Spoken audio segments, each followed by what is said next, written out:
మనం సిఆర్ఆర్గా చెప్తాం. సో ఈ సిఆర్ఆర్ బ్యాంకులు పెట్టేటటువంటి ఆర్బీఐ దగ్గర పెట్టేటువంటి వీటి డిపాజిట్స్ పైన కూడా వీటి వడ్డీ అనేది తక్కువగా వస్తుంది. సో దీన్ని కూడా తగ్గించాలి అని సిఫార్సు చేయడం అనేది జరిగింది.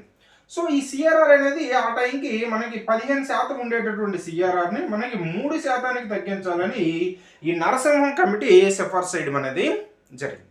ఈ విధంగా ఈ ఆదేశిత పెట్టుబడిని తగ్గించాలి అని ఈ కమిటీ సిఫార్సు అనేది చేసింది. నెక్స్ట్ చూసుకున్నట్టుగైతే ఆదేశిత రుణ విధానం